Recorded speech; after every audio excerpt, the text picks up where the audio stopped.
Hi, this is the European History Lecture for Tuesday, the 27th of April, 2021. Germany. Germany. What can be said about Germany after World War I? Except, ah! Because, good morning, because, gee, golly whiz, gosh darn, the Versailles Treaty didn't sit well with them. And their society had been put through several ringers. First off, there's the war itself, which was incredibly hard on every single German family. Many of them had dead and maimed men. Others simply lost their livelihoods. The economy collapsed. The ability to import necessary raw materials was stymied by the British blockade, to the point where food riots are ultimately going to be a cause of their loss in the war. It's food riots that brought the Kaiser out of power and that ultimately caused the collapse of the German Empire, as well as the war effort. So that is bad enough. However, the British and others go through that. I think I'm going to ask you to spread out just a little bit.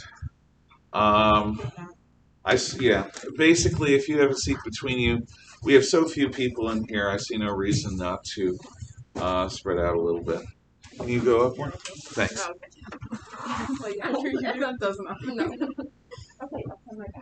But add to that, instead of the balmy euphoria of victory, there is the agonizing bile of defeat.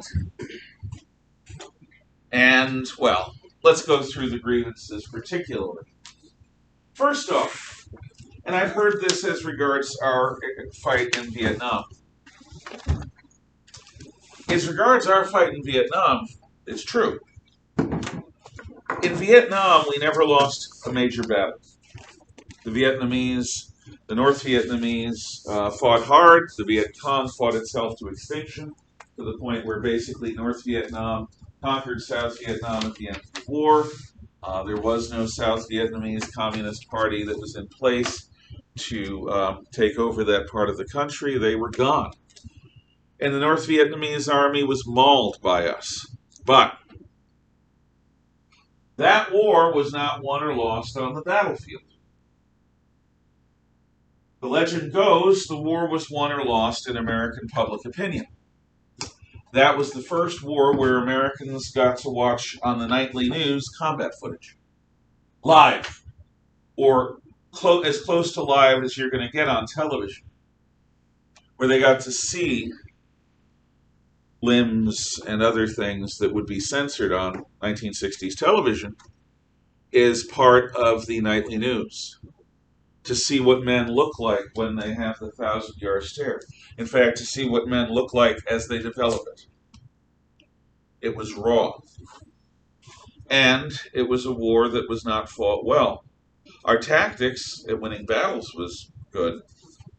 But Defense Secretary Robert McNamara and the Joint Chiefs of Staff and the politicians, particularly in the Johnson administration, did not take the war seriously enough. So they didn't fight to win. They fought to test new weapon systems, to test new combat techniques and tactics.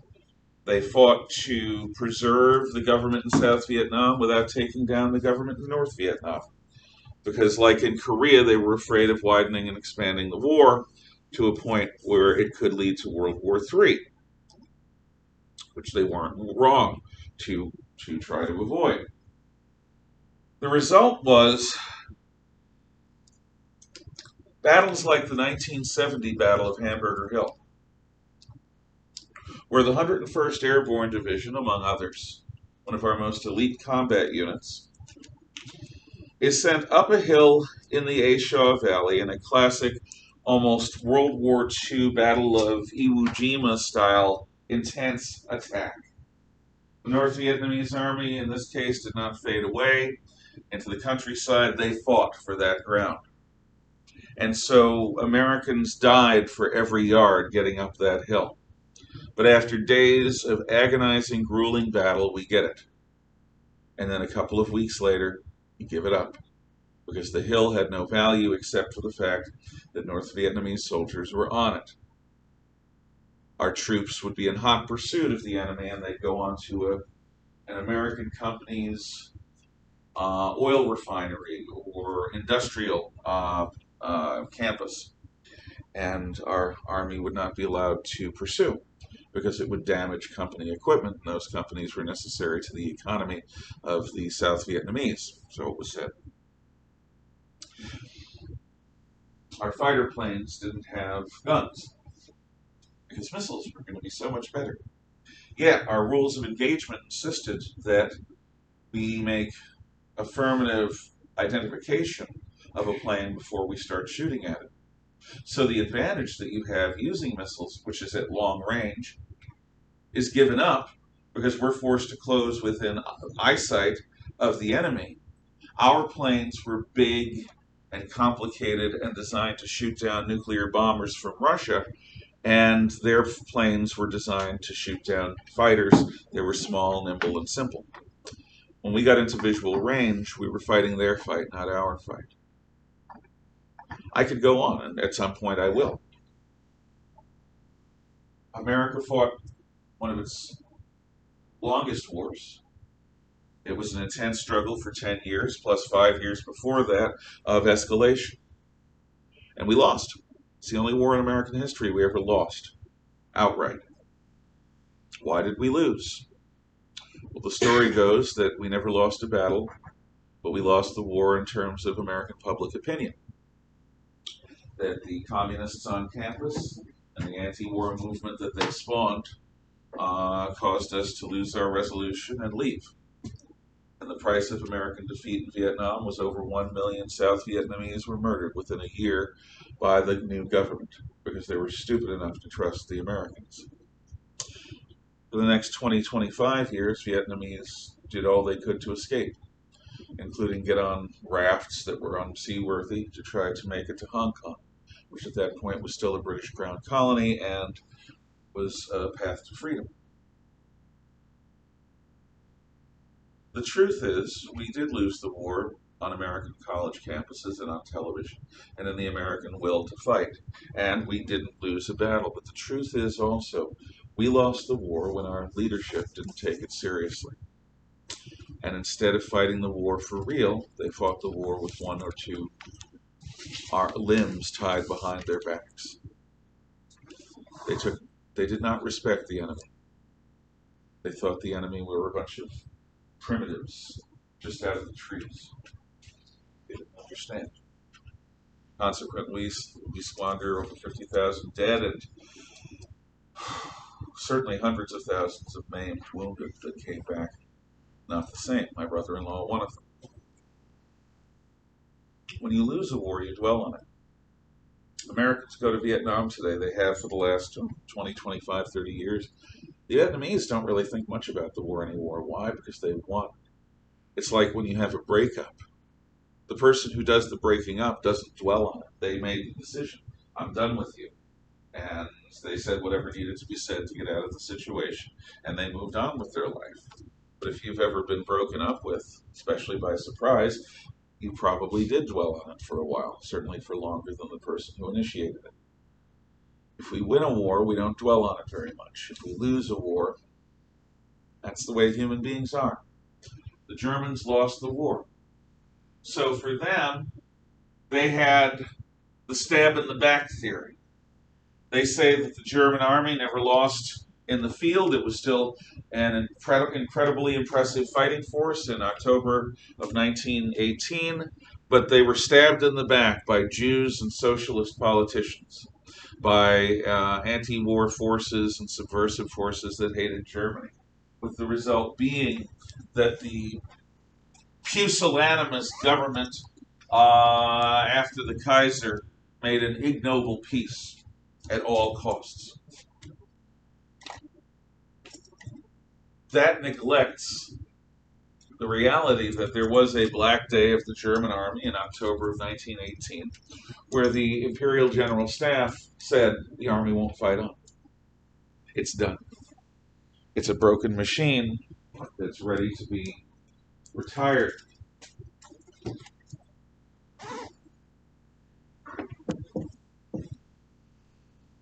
Still, think of it from a psychological standpoint. Much better to blame traitors in the rear than to admit that you were outfought, that you bit off more than you could chew. I used to play chess with a guy who I stopped playing with him after a while because it was annoying.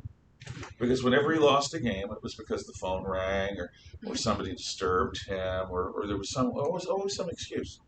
He had no grace about him, no willingness to say good game.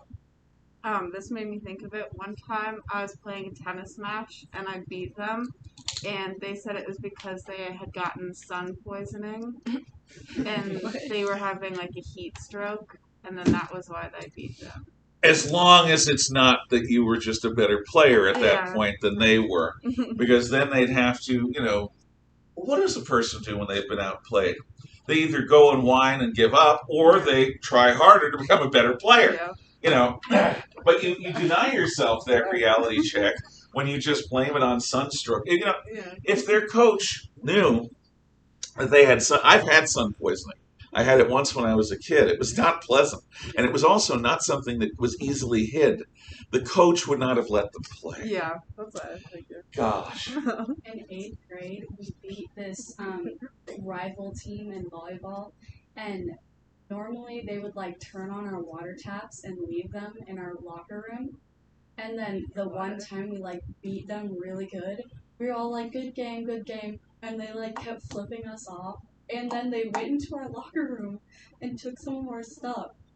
It was you cannot admit defeat. You can't just, it was crazy. The horrible thing is the coach would know about stuff like that. Yeah, the coach knew. They just didn't do anything about it. This past weekend, my nephew is playing for Washington and Jefferson College baseball team. And he's good. He's a pitcher. And there was this team that they played twice within the last week, once at home and once at the other place. And in all, they showed up in every case and was trash talking. I mean, not normal baseball trash talking, just out of line trash talking, to the point where the coach of Washington and Jefferson asked the other coach to keep his players in line or get them back under control, because during the game they were just shouting obscenities, practically throwing things on the field. The other coach did nothing. So it was worse when they were visiting the other team's home stadium or home field. So normally when you're beating a team, you can back off, play your second run, relax. Don't rub it in. In baseball, they got, a 21-6 victory, because the coach and the team got so angry at this that they just kept scoring and scoring and scoring to the point where it was humiliating. Yeah, look, good sportsmanship is not just something that they teach you to be nice. It's something that's a good way to live your life. It really is better to just win some, lose some, be gracious in both, and learn from your experience rather than being a twit, which they obviously were. So every year, except for this year, the jazz band here enters in the Lionel Hampton Jazz Festival, which is a jazz festival that takes place in all of the Northwest, all the way from Seattle to Vancouver, all the way down to Portland, Wyoming, and Portland, and cool, the entire Northwest. Right? And it's based off of a division that's so you have B and then double B and then A, double A, triple A, quad A, and it's based off of the amount of people at your school. So charter, since it's a really small school, but our jazz band is really good, we always enter in two categories ahead of ourselves. Okay. We can't, just a challenge. Yeah. And we've entered in double A every year. So that's the size of Lake City. Okay. So 1,000 or 2,000. Yeah, but considering there's 800 kids here, that's pretty. Yeah, well, no, you're punching above your weight. I understand that. And so every single year, the year before I joined the jazz band, which would have been my 7th grade year, they lost by 2 points. It's out of 1,100. Okay, so that's razor thin. Yeah, and so we lost to people in Canada, basically. Okay. Hey. The year that I joined, we lost by half a point. Last year, we lost by 1/4 of a point. Does this seem like a pattern? Yeah, it's to the same band, too. It's like... I think you guys are. Okay, I think that the judges need You've to been be rigged. examined or replaced Yeah, for some. but they change every year. Really? Yeah, the administrators of the event and the judges, we get different judges. Every Yeah, year. understand though, we're a charter school, so we're We took out detestable. our knives. You know, you're one of the deplorables. Yeah. So, What are they gonna do? Canadians have this reputation of being nice. I'm telling you, there's another side. We lived in Maine. There's another side to the Canadians. But it doesn't even make sense. They're farther from the South. How can they play jazz band? Oh God, don't! It's like Good point. having a hockey team in Florida. Yeah. It's just funny. No. And they have a hockey team in Las Vegas. So. Yeah, well, that's Las Vegas. It's Fantasyland.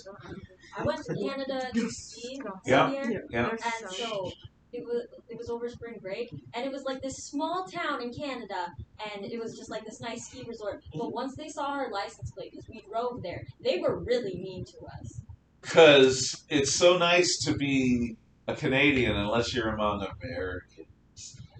Americans, ooh, icky Americans who, let's see, have defended Canada in a series of world wars and a bunch of other things. We don't talk about My dad even has a military license. Oh gosh, I'm sorry to hear that. I really am.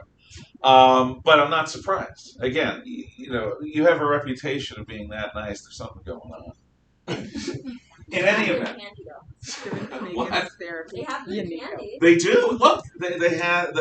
We used to do trips to Quebec every year from Maine, and they had this place called the Sweet Shack, which is a building made of ice blocks, where they basically put maple syrup in like a slushy, and tasty if you like the sugar. So what the German people, lots of them anyway, tell themselves is we didn't lose the war, we were stabbed in the back. And this sense of unrighteous defeat is going to permeate all the rest. Then they're asked to accept war guilt for a war that really isn't their fault. I've already talked about how much that's going to drive Germans crazy. If it had been anyone else on Earth, except perhaps the Japanese, this would not have been as big a deal. But the Germans in their own way and the Japanese in their own way are cultures that prize being scrupulously obedient to the law, to the letter of the law. No one else in the world is quite like that. The Germans and the Japanese are. It's not a racial comment, it's a cultural comment. And if you look into it, I think you'll agree. Getting Germans to accept guilt for a war they're not responsible for is going to drive even the most left wing of Germans a little bit crazy because it's just wrong. You're accepting, responsibility for something you didn't do. And it's not for any honorable reason. It's just to get the Allies to be able to financially steal from you. Indemnities. Here's the theft. Yeah. Germany made France pay them an indemnity after the War of 1870-71, the Franco-Prussian War. The French they were supposed to pay it off in 10 years. They were able to pay it off in 5.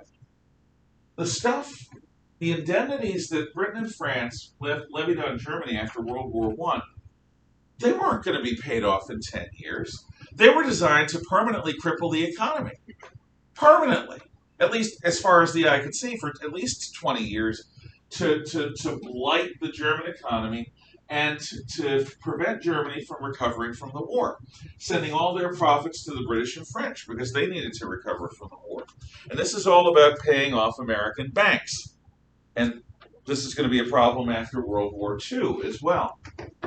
So the Germans feel here's a little self-delusion, that it wasn't they that lost the war, it was the traitors that made them lose the war. Now they've got to accept war guilt. That's a valid complaint. They've got to pay most of the extra money they make by being productive people to the British and French because they accept guilt for the war. Oh, they've got to be disarmed. 100,000-man army in Europe in the early 20th century, that's basically a police force. They're not allowed to have tanks. They're not allowed to have a lot of artillery. They're not allowed to have an air force. No air force. None. No military aircraft, no military zeppelins. They're not allowed to have submarines or modern battleships. Basically, they're allowed police. This is humiliating, and it's also dangerous given that the Soviet Russians are just on the other side of Poland. And frankly, the Poles are aggressive after the war. Okay, finally. In the East, the Germans lose East Prussia. I'm sorry, they lose West Prussia that connects East Prussia to the rest of Germany. They also lose Posen, which is a coal mining region in Silesia. They lose southern Silesia, all to Poland. They lose Eupen and Malmedy to the Belgians, which are two town-like areas on the west of Germany. They lose parts of Holstein to the Danes. Schleswig-Holstein, remember, went to Germany after the Danish War in the 1860s. The Danes get part of that back. They get part of Schleswig back, not Holstein. And the Germans lose Alsace-Lorraine back to the French. Everyone knew that whoever won the war was going to get Alsace-Lorraine. That's not that much of a surprise. But Germany looks like a cookie that's had bites taken out of it. You know, Polish quarter. Oh, that's so good. Ah! East Prussia's left alone. And on top of it, this is the biggest port city in East Prussia, Danzig, is turned from a German city into an international city to allow the Poles equal access. So they see themselves, you're going to love this, as victims. Now, this ignores what they did when they had the Russians on the ropes at the Treaty of Brest-Litovsk, where they took away huge tracts of Russian land. But they justified that by saying that, well, that was with communists. And after all, they made the communists take over Russia by injecting Russia with the disease of Lenin on that sealed train. So the Germans are miserable. They have all the after effects of a terrible war. They lose the war. They delude themselves about how they lost the war. They have to accept guilt for the war. Because they accepted guilt, they have to pay for the war, which means they're not going to develop their economy the way they should. They have to be disarmed, which is humiliating to a country that was built around the army. And they have lost territory, so every time you look at a map, it makes you angry. All of this is going to be blamed on the new government, the constitution of which is promulgated in the university town of Weimar. So the interwar government, the government between the end of the First World War and the rise of the Nazis is called the Weimar Republic. The Weimar Republic is not natural to the Germans. It's not like in 1848 you had a bunch of German liberals. And I mean by this liberty-loving liberals, Americans, like the Founding Fathers liberals. It's not like a bunch of German liberals said, let's get rid of kings and have a giant republic. It's the Allies with Woodrow Wilson and his college professor Scowl saying, you will be a democracy now. So the Germans are forced to accept government by the people as a condition of losing the war. Think about that. Should government by the people arise from a natural desire by an awakened political citizenry to want to have power? That's what happened in the English-speaking world. That's what happened in France. That's what happened, oddly enough, in medieval Poland. But it doesn't come about that way in Germany. Most Germans look at the Weimar Republic as the government that accepted all this stuff, as a weak government, as a government forced on us by the Allies. There are two cases where democracy building has worked, where you fight a war, you beat an enemy, you force them to have government by the people, and it works. One of those cases is after World War II in Germany, and the other of those cases is after World War II in Japan. I will point out, we still have troops in both countries. We are still responsible for the security of both countries. We are still, to some extent, involved in the domestic politics of both countries. How long has it been since 1945? Let's see, 75 years? No, it's longer than that. Okay, 55 years to 2000, 21 years plus that. So 55, 65, 76 years. Am I right? Or am I wrong? Am I miscounting? No, you're right. I feel like I'm undercounting. Okay, 76 years, and we still have troops there. Not that many. I mean, again and again, the people of Germany and Japan have elected liberals and conservatives, American style today. But it has taken a long-term commitment. And also, in 1945, there was no question of who lost the war. Germany was completely occupied, and Japan had just been hit by fire bombings and atomic bombings. There was no question of who lost the war. So in both cases, the people of Germany and Japan were willing to try a new road. But it took American involvement for 76 years to keep this stuff going.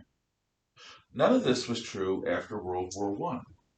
So the Germans look upon this government that gives them the right to vote, to be participatory citizens, and they don't go, thank goodness, we can finally make important decisions about our lives. They say, how dare they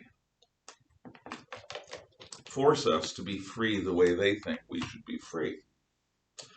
Can you get your minds around how twisted that logic is? How dare they force us to be free the way they think we should be free? So the Weimar government is saddled with a huge degree of dislike and distrust from its own people. And German politics quickly takes on a degree of acrimony that we have not reached yet, although we're close. To the point where in an election campaign, you would have brown-shirted Nazis fighting red-shirted communists in street battles, like street gangs, as a routine accepted part of political election campaigning. Is that good or healthy? Also, it seems really weird that they would decide to place democracy in Germany after taking away so many different freedoms and then saying well, you should make up your own mind about this and that. It's almost like another slap in the face. It is. If after the war the Germans had been allowed, and it's easy, this is easy to see in hindsight, after fighting a bloody war for 4.5 years, I don't think I'd be thinking straight either.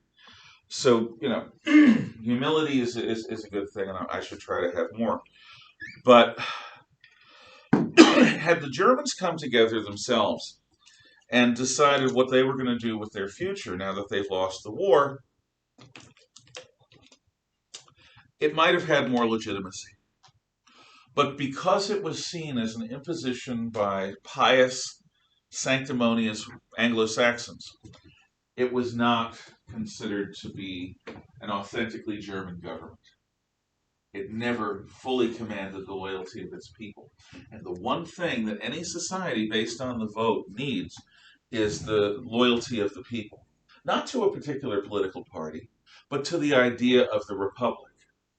What has made America great for over almost 250 years now is the notion that right-wing, left-wing, liberal, progressive, conservative, Republican, libertarian, Democrat, whatever, we all love the republic. We all believe in freedom. We all believe in the system of freedom that allows us to live the lives that we live. So long as we keep believing in that, the republic is secure. When we stop believing that the republic benefits all sides, when we start to try to fundamentally change the system into something that it's not, at that point we are at risk of fighting a civil war or breaking the country up, or at the very least some really nasty political fights. We're close to that, but we're not there yet. The Germans started out in a very bad position. They did not all believe in the Republic. There wasn't this broad consensus that this is the way things should go in Germany. None of that. Now, I'm going to add an item between the Weimar Republic and the Great Depression, and that is the 1923 Ruhr crisis. R-U-H-R. Okay, 1923 R-U-H-R crisis. Germany is forced to, and Germany has to give up the Saar, which is a coal mining town north of Alsace-Lorraine. Germany is expected to pay its indemnities in full on a schedule. If they don't pay those indemnities, the Versailles Treaty allows the Allies to occupy the industrial region of the Ruhr. Remember, the Ruhr is the coal and iron hill region factories that's not just the industrial heartland of Germany, but basically of all of Europe. So in 1923, the German government does not fully pay the loans. They basically say it's impossible. To pay these loans, we'd need a booming economy. We don't have one. You should hold off on the loans for a while or reduce our payments until we can afford to pay. At which point the French invade the Ruhr. Their army occupies the entire region. And the Ruhr is going to be governed from France for a period of time until the Germans begin to pay their payments again. This is humiliating. And it also demonstrates the French, at least what in the German mind becomes this notion that France is an implacable enemy that's just waiting for excuses to mess with us. And until we can defend ourselves, we are going to be a perpetual victim to these guys. Is this what we want? So the Ruhr crisis further demonstrates the weakness and illegitimacy of the Weimar Republic's government in the minds of many Germans of all political persuasions, except for the far left. The far left is interested in the fall of Weimar Germany because they believe they'll have a communist revolution and the Soviet Union will help them, yada, yada, yada. Then 1929 happens. In 1929, the American economy and a trade treaty is going to bollocks up the global economy. I will tell you a brief story behind the Great Depression. After World War I, there was a period of economic crisis everywhere, including the United States. But after the 1920 election, with the advent of a new Republican administration, not with a great president, by the way. Warren Harding was many things, not a great president. But the government regulation of the economy was pulled back, and the economy began to boom. People began to invest in new opportunities, new ideas, new inventions, new jobs. Radio became something that most families could afford to have in their homes. So you have the first radio networks with dramas and comedies and music. Radio was like television or the internet today. It's where people went for entertainment. People would gather in their homes in the evenings, and where they used to play pianos and tell stories to one another, they would sit and listen to their favorite radio shows, and mom would knit and dad would read the paper while listening, and the kids would be doing a puzzle or something. That's the image. Automobiles become a commonplace. My father-in-law, as a young man, a combat veteran of World War I, came back and invested in a hay farm in Gorham, Maine, just as the Model T became famous. Not a good time, because, having a hay farm is great for horses. With the Model T Ford, it's the first car that everyday American families can afford to buy. So the number of people using horses and requiring hay nosedives. Just after my wife's grandfather buys this land. So not a good time for him. He ended up moving to Massachusetts and working for the phone company for the rest of his life. But Americans get cars. Americans get radios. The film industry booms. We have this is the great golden era of silent movies, and you have theaters and projectors pop up all over the country. People begin to buy on credit. Instead of buying something with cash, or they will put a down payment on it, and they'll pay it off with credit. So suddenly, large numbers of Americans are living beyond their means. They're living a lifestyle that they couldn't afford if it wasn't for ready credit. And the economy by the mid to late 1920s begins to overheat. What that means is we're in a boom that keeps growing and growing and growing. The economy respires, as I've tried to explain. It has boom times and bust times. That's normal. Well, there's been a boom time from about 1921 through 1928 into 1929. And people begin to think that it's normal for the economy to just go on expanding without a contraction. Everyday people begin to make stock market investments. Everyday people begin to take money that they would otherwise put into a savings account or invest in something tangible like land or a restaurant or something like that, and they would begin to invest it in companies in the stock market. They thought that those investments were safe because the investments in a company, assuming the company doesn't go out of business, are going to grow in value slowly over time. So by buying shares of Bristol-Myers Squibb or some other company, Ford Motor Company, I don't know if Ford went public, but buying shares of a major corporation, what you're going to do is you're going to have an investment in that corporation. You'll get dividends every year or so, and you will get the opportunity to sell those at some future time for a great profit. Here's something that everyone who invests in the stock market should understand. You're gambling. The stock market is like Las Vegas. There are, in fact, tendencies that if you keep your money in the stock market for 30 years, the money will grow. But there's no guarantee that that will happen. And keeping your money in the stock market is not what people do. People keep money in particular companies. And if you invest in a company like Disney, assuming that Disney is going to continue to make movies that people want to go see and that people will be able to go see them in movie theaters, and that Disney will start a TV service that everyone wants to have, yada, yada, yada, you can assume that Disney's value will grow. However, if we get hit with a massive virus that closes movie theaters for over a year, and if their programming is not as widely appealing as Disney perhaps used to be, maybe it doesn't work out. Maybe you invest money in Disney and the value of Disney stocks decreases rather than increases. That can happen. The stock market is a gamble. People seem to forget that in the late 1920s. They need a place to put their money. They don't want to put it in a savings account because the interest rates are low, so they invest it in the stock market. Throughout the summer of 1929, the stock market is showing signs of instability. This is the New York Stock Exchange. This is Wall Street. In October of 1929, a calamity begins to occur.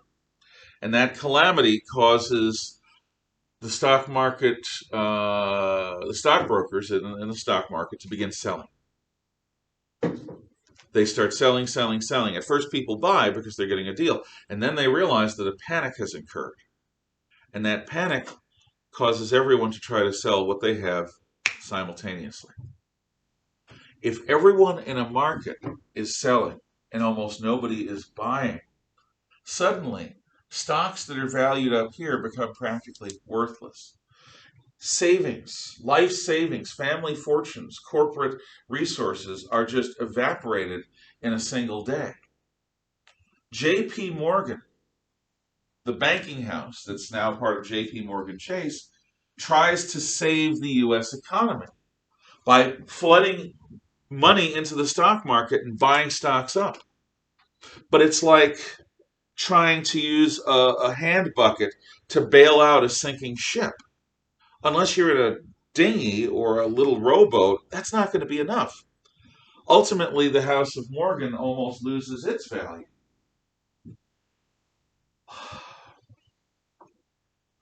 On Black Friday, or is it Black Friday? God, it's a black day. It's Black Tuesday, Black Friday. It is the worst day of the stock market crash in October of 1929. The stock market loses half its value, more than half its value in one day.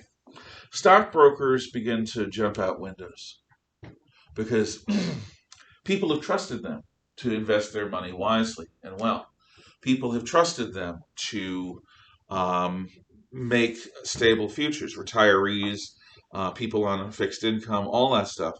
And also, their own families are wrapped up in this. So they're going to have to go home and tell their wives and children that we don't have a house anymore. We're going to have to give it up. So some of them just step out the 50th floor. Now, how can a few bad days in an American stock exchange destroy the global economy? Well, the U.S. during World War I became the center of the world economy because everyone owed American banks money. The French and Germans directly, and they have the largest empires on earth. The French and British, and they have the largest empires on earth. And then the Germans, because they owe the French and British, who owe the Americans.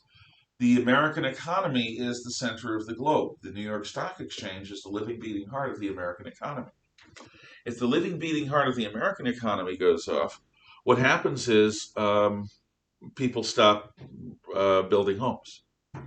Because suddenly the people who are investing in building those homes to sell them don't have money because their stocks have just gone and evaporated into nothing. People who have been saving up to buy a home suddenly don't have the money to buy a home. So the housing market collapses. That means anyone who works in construction can't find work. Plumbers can't find work. Factories who produce goods like radios and automobiles for people, suddenly people don't have money for food, let alone a new car. So the people who normally would buy these products don't, and the people who make a living making these products are suddenly out of work.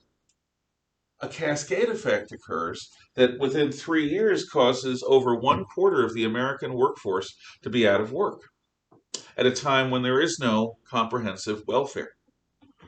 So the American economy, which is the center of the global economy, falls apart. But what happens in America is nice and gentle. Even though my grandfather knew people who died in Vermont in the Great Depression, it's nice and gentle compared to what happened in Germany. In Germany, in 1929,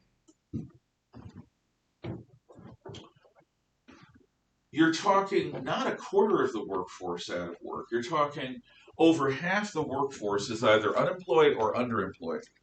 Underemployed means that you have some access to some work, but it's not a full-time job. It's not going to bring you full-time wages or benefits.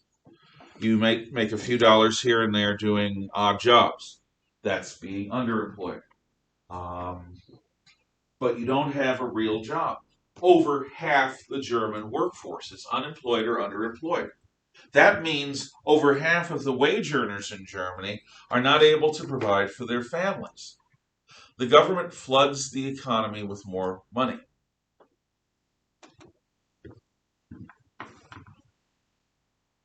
When you flood your own economy with more bills, without suddenly having a massive gold strike that those bills represent, it may seem like you're helping people by making sure that there are more Reichmarks in circulation. But what you're actually doing is you're reducing the value of each individual Reichmark. It'll take a little time, but what happens is called inflation. Normally in a free market, there's a certain degree of inflation. Normally what happens is you have a dollar, and over decades of time, the buying power of that dollar slightly goes down, just as the economy expands. That dollar commands a slightly lower proportion of the overall wealth of the economy. But when you have $10 million worth or 10 million Reichmarks worth of gold, and your money is backed by gold, And suddenly you have 100 million Reichmarks in circulation because you start printing money like it's going out of style. You now have 100 million Reichmarks where there's only value for 10 million. What's going to happen to the buying power of each of the Reichmarks? It's going to become, if it stabilizes, about a tenth as valuable as it used to be. Hyperinflation takes hold in Germany to the point where factory workers who don't make much have to bring a wheelbarrow to work on payday so that the wheelbarrow can be filled with Reichmarks that literally are not worth, after a while, the paper they're printed on. In modern times, Zimbabwe is famous for this. 500,000 Zimbabwe dollars will not buy you a Hershey bar because the economy of Zimbabwe was destroyed by its leadership. They went completely away from the laws of economics, and the result is an economy where money is practically worthless. And you kind of need money, unless you are a doctor with all the medical supplies you want, and a farmer growing all the food that you want, and a factory worker making all of the products that you could want, and an oil worker providing fuel for all of this, and an electrician to make sure that you have power. Unless you're all those things at once, you kind of need money. Well, in Zimbabwe, for decades now, money isn't worth much. In Germany, from 1930, by the time the Great Depression hits Germany, it's 1930, up through 1933, there are spikes of hyperinflation. And what do? If you're already poor before this, you're really poor now. If you're super rich before this, you have investments that'll tide you over. Many families that don't have solid investments lose everything. You got people who at one point were super rich, they had mansions, they had yachts, and then you see them 3 years later and they're wearing through their shoes because they can't afford a new set of shoes. This happened in America also. It happens in Germany. But if you are well situated with good, strong assets, you basically hunker down and you try to weather the storm. That's what a lot of wealthy people do. The people who are destroyed by hyperinflation are the middle class. People who have skills, people who have good paying jobs, not people who are super rich. People like doctors are middle class, lawyers are middle class, teachers are lower middle class, but we're middle class. College professors, architects, artists, most artists are middle class. Who else? The business administrators, small business owners are middle class. These people who work for a living, doing skilled work, see their homes suddenly become certainly not as valuable as the mortgage they're paying. See their life savings evaporate because suddenly, if you now have 50,000 Reichmarks and they can't buy a week's worth of groceries, well, not only are you in trouble in terms of your groceries, but you've spent the last 40 years, you and your father before you, building up a savings account. That's gone now. The value of that savings account is gone. So what this creates in Germany by 1932, between 1930, 31, 32, into 1933, is an existential crisis. On top of all the anger, you have a loss of any kind of economic security. People are starving. Large numbers of people are starving. And those people that aren't starving do not have it good. No one has it good. Everyone has lost. And it's people like these that are willing to explore radical ideas if it means 3 squares a day or even 1 square meal a day. And in both cases, the economic crisis brought on the American Great Depression brings 2 powers to the fore. Communist Party of Germany and the National Socialist German Workers' Party. And tomorrow we'll talk about the origins of the latter. Any questions, comments, thoughts? Thank you for your conversation. Yes? I read something that said that, or well, it was speculating that like based on the popularity of like cryptocurrency and stuff like that, that we could be headed for another, because people like put so much into it when it's like kind of quite unstable. Yeah, I admit there are people who understand cryptocurrencies better than I do.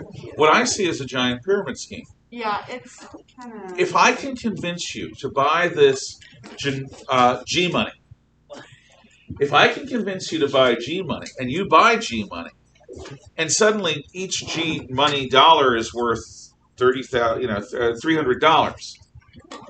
Somebody someday is going to wake up and go, but this is just made up. Yeah. Poof, and all your resources that you've put into it are gone. Yeah, that's and, a risk. People make new ones like every day, and it's like how cool. Like they can't be that good if you're producing it. Like I feel like there's new like coins and like Dogecoin and stuff like that. Money is supposed to be backed up by something that's valuable. Yeah. In other words, this greenback, assuming I have one, is a symbol. This paper money, $5 bill, is a symbol. Paper's not worth $5. It's a symbol. Up until 1970 or so, this was backed up by a part of a gold bar. President Nixon took us off the gold standard in the early 1970s, and so this is worth whatever the international money market says it's worth. So the value of our money is based on people around the world every day being willing to buy American dollars. And up until the present moment, American dollars are some of the most stable investments you can have because the American government is strong. If that changes, a lot will change. Thank you for your conversation, your insights. Have a great day. Also, I saw